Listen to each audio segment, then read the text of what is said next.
دین اسلام پر مجھے یا رب استقامت تو مرحمت فرما۔ الحمدللہ رب العالمین والصلاة والسلام علی سید الانبیاء وخاتم النبیین، اما بعد فاعوذ باللہ من الشیطان الرجیم، بسم اللہ الرحمن الرحیم۔ الصلاة والسلام علیک یا رسول اللہ وعلی آلک واصحابک یا حبیب اللہ، الصلاة والسلام علیک یا نبی اللہ وعلی آلک واصحابک یا نور اللہ۔ اللہ پاک کے آخری نبی مکی مدنی عربی قرشی ہاشمی مطلبی صلی اللہ تعالی علیہ وآلہ وسلم کا ارشاد گرامی، قیامت کے دن لوگوں میں سے میرے زیادہ نزدیک وہ لوگ ہوں گے جنہوں نے مجھ پر دنیا میں زیادہ درود پاک پڑھے ہوں گے۔ صلو علی الحبیب صلی اللہ تعالی علی محمد وعلی آلہ وصحبہ وبارک وسلم۔ پیارے اور محترم اسلامی بھائیوں اور مدنی چینل کے ناظرین، قصص النساء پروگرام میں حاضر ہیں۔ آج ہم ایک متوکل خاتون کے بارے میں بات کریں گے۔ عیون الحکایات میں درج ہے، حضرت سیدنا عفان بن مسلم رحمہ اللہ تعالی حضرت سیدنا حماد بن سلمہ رحمہ اللہ تعالی سے روایت کرتے ہیں کہ ایک مرتبہ سردیوں کے موسم میں زبردست موسلا دھار بارش ہوئی۔ مسلسل بارش کی وجہ سے لوگوں کو پریشانی ہونے لگی۔ حضرت سیدنا حماد فرماتے ہیں کہ ہمارے پڑوس میں ایک عبادت گزار عورت اپنی یتیم بچیوں کے ساتھ ایک پرانے سے گھر میں رہتی تھی۔ جب بارش ہوئی تو ان کے کچے گھر کی چھت ٹپکنے لگی اور بارش کا پانی گھر میں داخل ہونا شروع ہو گیا۔ ان بیچاروں کے پاس صرف ایک ہی کمرے پر مشتمل گھر تھا۔ اس نیک عورت نے جب یہ دیکھا کہ سردی کی وجہ سے بچے ٹھٹھر رہے ہیں، کپکپا رہے ہیں اور بارش کا پانی مسلسل گھر میں آ رہا ہے اور بارش رک بھی نہیں رہی، تو اس عورت نے اللہ پاک کی بارگاہ میں دعا کے لیے ہاتھ بلند کر دیے، عرض گزار ہوئی، اے میرے رب کریم، تو رحم اور نرمی فرمانے والا ہے، ہمارے حال زار پر رحم اور نرمی فرما۔ حضرت حماد کہتے ہیں وہ نیک عورت ابھی دعا سے فارغ بھی نہ ہو پائی تھی کہ فوراً بارش رک گئی۔ فرماتے میرا گھر چونکہ اس نیک عورت کے گھر کے ساتھ بالکل ملا ہوا تھا، متصل تھا، تو مجھے اس کی دعا کے الفاظ میں سن رہا تھا۔ میں نے دیکھا کہ اس عورت کی دعا کے بعد بارش بند ہو گئی ہے، تو میرے دل میں اس کے لیے ایک تقدس کا ایک تصور آیا کہ کتنی نیک اور پارسا عورت ہے، اللہ پاک کی بارگاہ میں اس نے دعا کی، اللہ تعالیٰ کی بارگاہ میں کیسی مقبول بندی ہے کہ اس نے یوں ہی دعا کی، اللہ پاک نے بارش کو موقوف کر دیا، اور ہے کیسی غریب کہ گھر کا میں پانی ٹپک رہا ہے بارش کا۔ آپ فرماتے ہیں کہ میں نے ایک تھیلی میں 10 سونے کی اشرفیاں ڈالی اور اس عورت کے دروازے کو نوک کیا، دستک دی۔ عورت نے کہا، اندر سے آواز آ رہی، اللہ کرے کہ آنے والا حماد بن سلمہ ہو۔ اللہ اکبر۔ فرماتے جب میں نے یہ سنا تو کہا کہ میں حماد بن سلمہ ہی ہوں، میں نے تمہاری آواز سنی تھی، تم دعا میں اس طرح کہہ رہی تھی، اے نرمی فرمانے والے پروردگار نرمی فرما۔ کیا تمہاری یہ دعا مقبول ہو گئی ہے اور اللہ تعالیٰ نے تم سے کیا نرمی والا معاملہ فرمایا ہے؟ وہ نیک عورت بولی، میرے رب تعالیٰ نے ہم پر اس طرح نرمی فرمائی ہے کہ بارش رک گئی ہے، اور جو پانی ہمارے گھر میں جمع ہو گیا تھا وہ بھی خشک ہو گیا ہے، میرے بچے بھی سردی سے محفوظ ہو گئے ہیں اور انہوں نے گرمائش حاصل کرنے کا بھی انتظام کر لیا ہے۔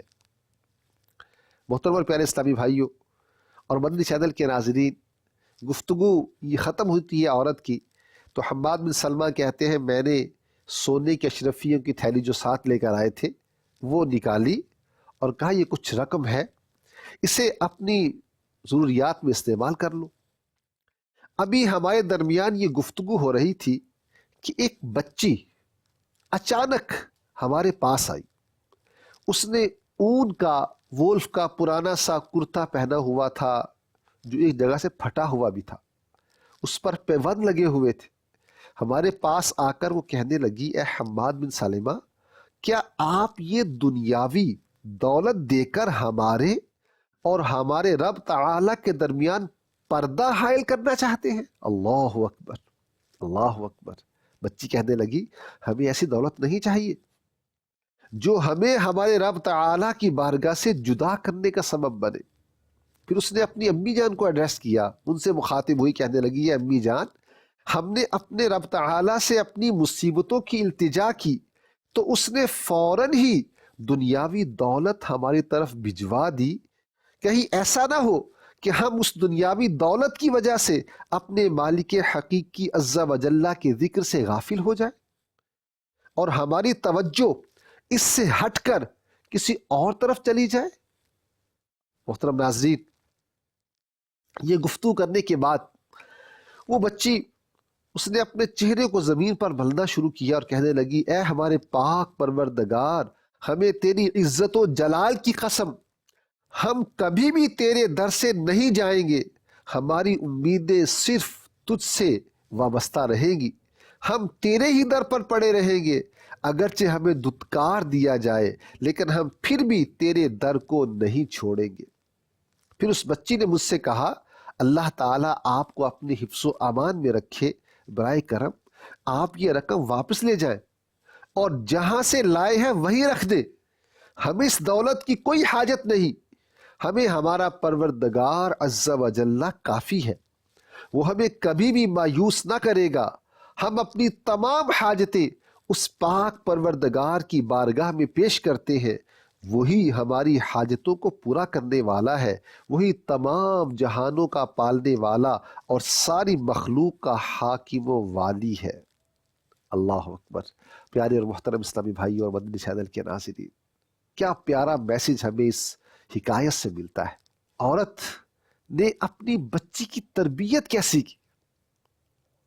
آج مائیں، والدین اپنے بچوں کی تربیت کے وجہ سے بعض اوقات پریشان نظر آتے اور بعض اوقات اس طرف توجہ بھی نہیں ہوتی، خواہش ہوتی ہے، تمنا ہوتی ہے ہماری کہ ہمارا بچہ، ہماری بچی نمازی بن جائے، نیک بنے، جو آج کل کا ماحول ہے اس سے اپنے آپ کو بچا کر رکھے، اچھی سوسائٹی میں رہے، اس کا فرینڈ سرکل اچھا ہو، اس کی سوچ اچھی ہونی چاہیے، یہ اوبیڈینٹ بھی ہو، گھر میں کام کاج، اگر بچی ہے تو گھر میں کام کاج بھی کرنے والی، گھر گرہستی بھی سیکھنے والی ہو، بیٹا ہے تو وہ بھی گھر میں اپنے ماں باپ کے ساتھ تعاون کرنے والا ہو، اوبیڈینٹ ہو، کام کاج صحیح طریقے سے کرنے والا ہو، بری گیدرنگ سے بچنے والا ہو۔ یہ ساری تمنائیں تو ہوتی ہیں، لیکن بعض اوقات یہ صرف تمنائیں ہوتی ہیں، پریکٹیکلی اپنے بچوں کو اس طرف لایا ہی نہیں جاتا، اپنے بچوں کی اس انداز سے تربیت کرنے کا زیادہ ذہن نہیں ہے یا والدین کے پاس ٹائم نہیں ہے، تو پھر رزلٹ کیا ہوتا ہے؟ ظاہر ہے خواہش سے تو کچھ نہیں ہو سکتا، کچھ اس کے لیے پریکٹیکل کچھ اقدام اٹھانا پڑتے ہیں۔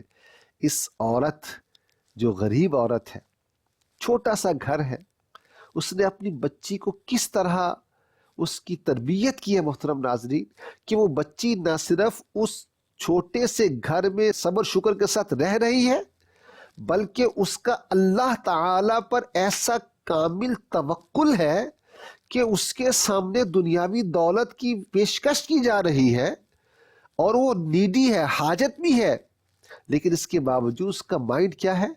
کہیں یہ نہ ہو کہ ہمیں یہ دولت ہمیں اللہ کی بارگاہ سے دور کر دے۔ اللہ اکبر۔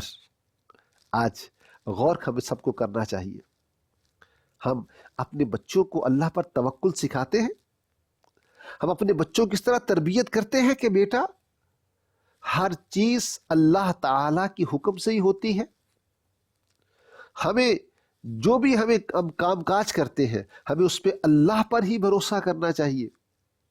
ہمارا دین ہمیں کیا سکھاتا ہے؟ قرآن مجید فرقان حمید میں اللہ تبارک و تعالی ارشاد فرماتا ہے وَيَرْزُقْهُ مِنْ حَيْثُ لَا يَحْتَسِبْ۔ اللہ تعالیٰ سے ڈرنے والوں کے بارے میں ارشاد فرمایا کہ اللہ تعالیٰ اسے وہاں سے روزی دے گا جہاں اس کا گمان بھی نہ ہوگا، جہاں اس کا گمان بھی نہ ہو۔ اور مزید فرمایا وَمَن يَتَوَكَّلْ عَلَى اللَّهِ فَهُوَ حَسْبُهُ، اور جو اللہ پر بھروسہ کرے تو اسے کافی ہے۔ ان اللہ بالغ امرہ، بے شک اللہ اپنا کام پورا کرنے والا ہے۔ اس کے تحت تفسیر صراط الجنان میں لکھا ہے وَيَرْزُقْهُ مِنْ حَيْثُ لَا يَحْتَسِبْ، یعنی یہاں بشارت دی جا رہی ہے کہ اللہ تعالیٰ اسے وہاں سے روزی دے گا جہاں اس کا گمان بھی نہ ہوگا، کبھی سوچا بھی نہیں ہوگا، وہاں سے اس کے رزق کے اسباب بن جائیں گے۔ اللہ اکبر۔ اور جو اللہ تعالیٰ پر بھروسہ کرے اور اپنے تمام امور اسی کے سپرد کر دے تو وہ اسے دونوں جہان میں کافی ہے۔ بے شک اللہ تعالیٰ اپنا کام پورا کرنے والا ہے۔ بے شک اللہ تعالیٰ نے ہر چیز کے لیے ایک اندازہ مقرر کر رکھا ہے، لہٰذا تم توکل کرو یا نہ کرو ملے گا وہی جو مقدر ہے، تو توکل چھوڑ کر ثواب سے محروم کیوں ہوتے ہو؟ محترم ناظرین، واقعات بڑا زبردست میسج ہے اس آیہ کریمہ سے، اور اس بچی کی تربیت سے بھی سیکھنے کو مل رہا ہے کہ ہمیں اپنے بچوں کے اندر توکل کا جذبہ پیدا کرنا چاہیے۔ آج اس کی بہت ضرورت ہے۔ مہنگائی کے معاملات دیکھیں، اور انسان کے لیے جو نئی نئی آسائشیں، لگژریز، آسانیاں زندگی میں آتی جا رہی ہیں، اب بعض اوقات بندہ ان کا اتنا عادی ہو جاتا ہے کہ اس کے لیے پھر انسان بار بظاہر اگر زیادہ آسائشیں چاہیے زیادہ محنت کرنی پڑتی ہے، زیادہ کام کاج کی طرف، کمانے کی طرف توجہ دینی پڑتی ہے۔ تو بعض اوقات کیا ہوتا ہے کہ اس کمانے کے چکر میں بعض لوگ تو معاذ اللہ حلال و حرام کی تمیز تک اٹھا دیتے ہیں، اور بعض لوگ کیا کرتے ہیں کہ جو کام نیک ان سے پہلے وہ کر رہے ہوتے ہیں ان کو بھی چھوڑ دیتے ہیں اور اس دوسری طرف توجہ لگا لیتے ہیں۔ لہٰذا بندہ مومن کو یہ چاہیے کہ وہ آسائشوں کے لیے کوشش کرے، کوئی حرج نہیں، لیکن اللہ پر توکل بھی رکھے، اور ایسا ہرگز نہ کیا جائے کہ فقط آسائشوں کے لیے، لگژریز کے لیے، آسانیوں کے لیے حرام کا ارتکاب کیا جائے، اللہ تعالیٰ کو ناراض کرنے والے کام کیے جائیں۔ یہ درست انداز نہیں ہے، اور شریعت مطہرہ کی طرف سے اس کی سخت ممانعت ہے۔ مسلمان کا بھروسہ فقط اللہ پر ہونا چاہیے۔ مسلمان دکاندار جب دکان کھولتا ہے، ایک ہی مارکیٹ ہے، طرح طرح کے لوگ بیٹھے ہوئے ہیں، لیکن اس کا دکان کھولتے ہوئے اللہ پر کتنا یقین ہوتا ہے۔ وہ کہتا ہے مجھے پتا ہے کہ روزی مجھے اللہ نے عطا فرمانی ہے۔ اس توکل اور امید کے ساتھ بندہ اپنا کام کرتا ہے۔ اسی طرح ہمیں اپنے دیگر معاملات میں بھی کرنا چاہیے۔ محترم ناظرین، اس واقعے سے سیکھنے کو ملتا ہے کہ اپنی اولاد کی اچھی تربیت کرنی چاہیے، اور اچھی تربیت میں جہاں اس کو دیگر مینرز، ایٹیکیٹ سکھائے جائیں، سوشل مینرز سکھائے جائیں، اس سے گھر گھرستی سکھائی جائے، اسے آداب سکھائے جائیں، وہاں اس کے ساتھ ساتھ اسے دین اسلام بھی سکھایا جائے، دین اسلام کی تربیت کی جائے، تاکہ وہ صحیح معنی میں ایک اچھا مسلمان، با کردار مسلمان بن سکے۔ محترم ناظرین، اسی طرح ہمیں اس عورت کے واقعہ سے یہ بھی سیکھنے کو ملتا ہے کہ ہمیں اپنی اولاد کو اور خود ہمیں توکل والا ہونا چاہیے۔ ابھی ہم نے قرآن پاک کی آیت کریمہ بھی سنی، آئیے چند احادیث مبارکہ بھی توکل کرنے والوں کے بارے میں سماعت کرتے ہیں۔ ترمذی شریف کی روایت ہے، نبی کریم رؤوف الرحیم مالک کوثر و تسنیم صلی اللہ تعالی علیہ وآلہ وسلم نے ارشاد فرمایا، اگر تم اللہ تعالیٰ پر اس طرح بھروسہ کرو جیسے اس پر بھروسہ کرنے کا حق ہے، تو وہ تمہیں اس طرح رزق عطا فرمائے گا جیسے پرندوں کو عطا فرماتا ہے کہ وہ صبح کے وقت خالی پیٹ نکلتے ہیں اور شام کو سیر ہو کر لوٹتے ہیں۔ سبحان اللہ، سبحان اللہ۔ ایک اور روایت ملاحظہ فرمائیے، سیدنا عبداللہ بن عباس رضی اللہ تعالیٰ عنہما سے روایت ہے، مکارم الاخلاق ابن ابی دنیا کے حوالے سے روایت منقول ہے، نبی کریم علیہ الصلاۃ والسلام نے ارشاد فرمایا، جسے یہ بات پسند ہو کہ وہ لوگوں میں سب سے زیادہ معظم بن جائے، عزت والا بن جائے، لوگ اس کی عزت کریں، تو فرمایا اسے چاہیے کہ اللہ تعالیٰ سے ڈرا کرے، اور جسے یہ بات خوش کرتی ہو کہ وہ سب لوگوں سے زیادہ طاقتور بن جائے، تو اسے چاہیے کہ اللہ تعالیٰ پر توکل کیا کرے، اور جسے یہ بات اچھی لگے کہ وہ سب لوگوں سے زیادہ غنی ہو جائے، تو اسے چاہیے کہ جو مال و دولت اس کے ہاتھ میں ہے اس سے زیادہ اس پر یقین رکھے جو اللہ تعالیٰ کے دست قدرت میں ہے۔ محترم اور پیارے اسلامی بھائیوں اور مدنی چینل کے ناظرین، کیسا پیارا میسج ہمیں روایات دے رہی ہے۔ اس عورت کے اس واقعے سے ہمیں توکل سیکھنے کو ملا، اس عورت کے واقعہ سے ہمیں اولاد کی تربیت کا میسج بھی ملا محترم ناظرین۔ اسی طرح اس عورت کے اس واقعہ سے ہمیں یہ بھی سیکھنے کو ملا کہ انسان کو ہر حال میں صابر و شاکر ہونا چاہیے۔ نعمتیں بندے کے پاس ہو نا محترم ناظرین، تو پھر بندے کے لیے کے جذبات کچھ اور ہوتے۔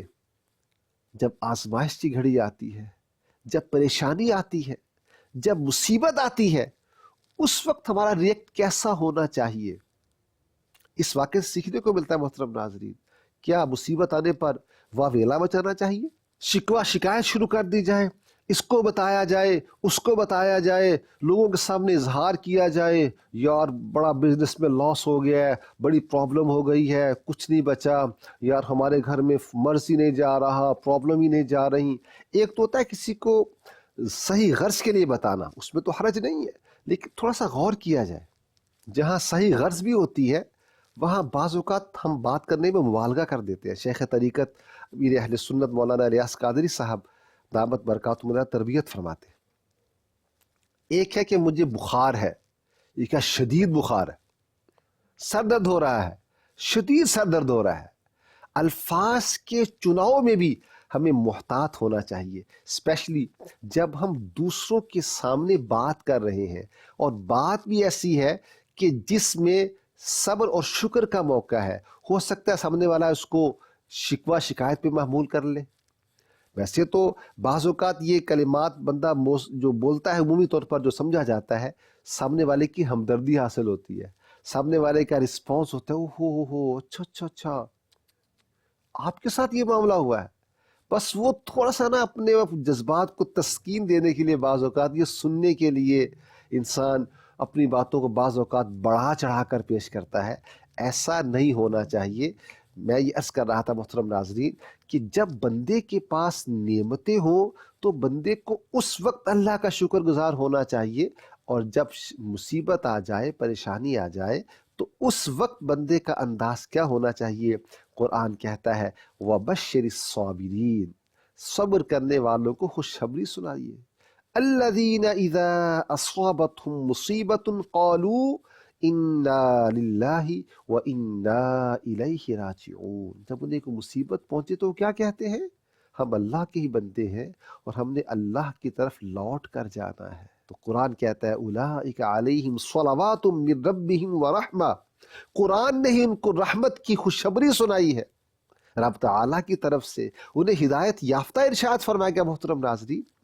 تو آج کے اس متوکل خاتون کے واقعہ سے جہاں ہمیں یہ سیکھنے کو مل رہا ہے کہ ہمیں اللہ تعالیٰ پر توکل کرنا چاہیے، وہاں یہ بھی سیکھنے کو مل رہا ہے کہ ہمیں صبر و شکر کا دامن ہر حال میں اس کو تھامے رکھنا چاہیے۔ دیکھیے نا کیسی مصیبت ہے، گھر ایک ہی کمرہ ہے، وہ بھی پانی ٹپک رہا ہے، کوئی شکایت نہیں ہے۔ اللہ اکبر، یہ بھی سیکھنے کو ملا محترم ناظرین، جب بندے پر مصیبت آ جائے تو کیا کرنا چاہیے؟ اللہ پاک کی بارگاہ میں رجوع لانا چاہیے، اللہ تعالیٰ کی بارگاہ میں دعا کرنی چاہیے۔ یہ دعا مومن کا ہتھیار ہے، مومن اس کے ذریعے اللہ تعالیٰ کی بارگاہ میں قرب بھی حاصل کرتا ہے، اللہ تعالیٰ اپنے بندوں کی دعائیں قبول فرماتا ہے، اور دنیاوی مصیبتیں دور بھی ہوتی ہیں۔ تو بندے کو جب کسی طرح کی آزمائش آ جائے تو اللہ پاک کی بارگاہ میں دعا بھی کرنی چاہیے۔ دعا کرنے کی برکت سے مصیبتیں دور ہوتی ہیں، پریشانیاں دور ہو جاتی ہیں، بلائیں ٹل جاتی ہیں، اللہ تعالیٰ کی رحمتیں نازل ہوتی ہیں اور بندے کو ثواب بھی حاصل ہوتا ہے۔ اگر ظاہری طور پر دعا قبول نہ بھی ہو تو روایات کا مفہوم ملتا ہے کہ وہ دعائیں اس کے لیے جمع کر دی جاتی ہیں اور آخرت میں اسے اس کے بدلے میں اجر و ثواب دیا جاتا ہے۔ پیارے اور محترم اسلامی بھائیوں اور مدنی چینل کے ناظرین، آج کے اس واقعہ سے ہمیں جو باتیں سیکھنے کو ملی، ایک تو یہ کہ ہمیں اللہ تعالیٰ پر توکل کرنا چاہیے، ہر حال میں صبر و شکر سے کام لینا چاہیے، اپنی اولاد کی اچھی تربیت کرنی چاہیے، اپنی اولاد کو توکل کرنا سکھانا چاہیے اور ہمیں اللہ پاک کی بارگاہ میں دعا بھی کرتے رہنا چاہیے۔ ماہ رمضان المبارک کی پربہار ساعتوں میں اللہ تعالیٰ کی بارگاہ میں دعاؤں کی ان مقبول لمحات میں ہمیں اپنے لیے بھی دعا کرنی چاہیے، اپنے والدین کے لیے دعا کرنی چاہیے، امت مسلمہ کے لیے دعا کرنی چاہیے، مدنی چینل کے لیے دعا کرتے رہیے، شیخ طریقت امیر اہل سنت کے لیے دعا کیجیے۔ اللہ تبارک و تعالی ہمیں ان کے صدقہ ہمیں ماہ رمضان کی قدر کرنے والا بنائے، ہمیں نیک اعمال کی توفیق عطا فرمائے، اچھی دنیا ہمارا مقدر فرمائے، اچھی آخرت مقدر فرمائے، آمین بجاہ النبی الامین صلی اللہ تعالی علیہ وآلہ وسلم۔ دین اسلام پر مجھے یا رب استقامت تو مرحمت فرما۔